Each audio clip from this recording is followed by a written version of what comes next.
माया के पापा माया को बचपन में जंगल की कहानियाँ सुनाते थे। उनका कहना था कि जंगल में मैजिकल पावर्स होते हैं। माया अपने पापा से कहती है कि मुझे इस मैजिकल जंगल में जाना है। कहानी कहने के बाद हमेशा माया के पापा एक चाबी किताब के पन्नों में संभाल के रखते थे। कहानी सुनाते सुनाते माया के पापा ये कहते थे कि ये चाबी एक मैजिकल चाबी है।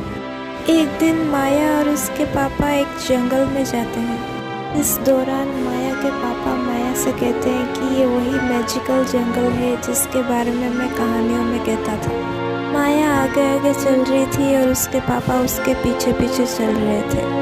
कुछ देर बाद माया पीछे मुड़कर देखती है तो उसके पापा गायब थे, वो कहीं नज़र नहीं आ रहे थे। कुछ देर चलने के बाद माया को अपने पापा के बुलाने की आवाज़ आई। माया पीछे मुड़कर देखती है तो उसके पापा उसे कहते हैं, तुम कहाँ रह गई थी? मैं तुम्हें कब से ढूंढ रहा था।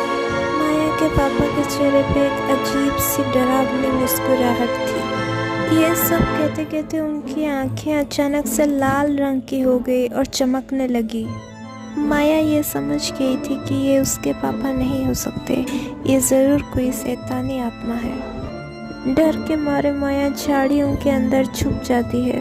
फिर कुछ देर बाद माया को मीठी आवाज़ में किसी लड़के के बुलाने की आवाज़ आती है।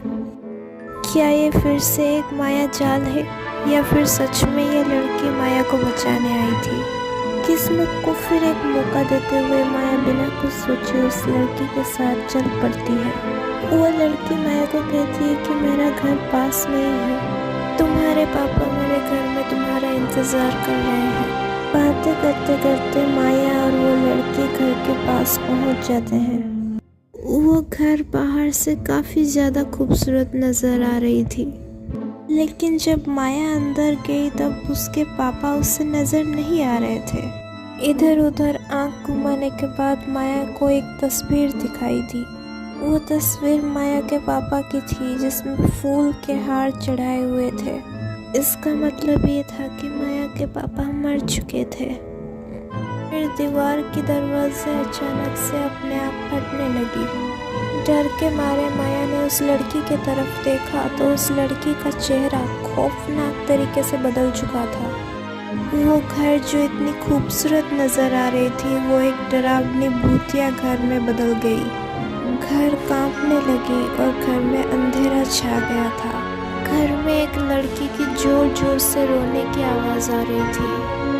वो खौफनाक लड़की माया से कहती है कि मैं एक पिशाचनी हूँ और मैं नर्क से आई हूँ।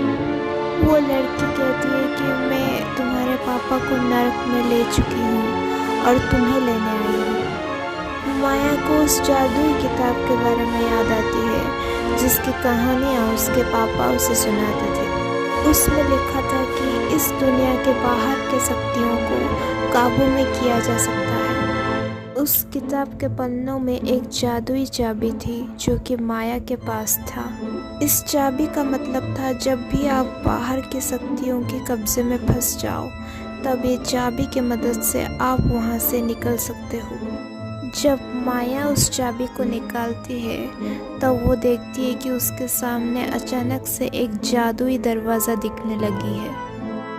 जब वो चाबी की मदद से वो दरवाज़ा खोलने लगती है उसके बाद वो अपने आप को अपने पापा के साथ वापस अपने घर में पाती है। और ये कहानी यहीं पर ख़त्म होती है।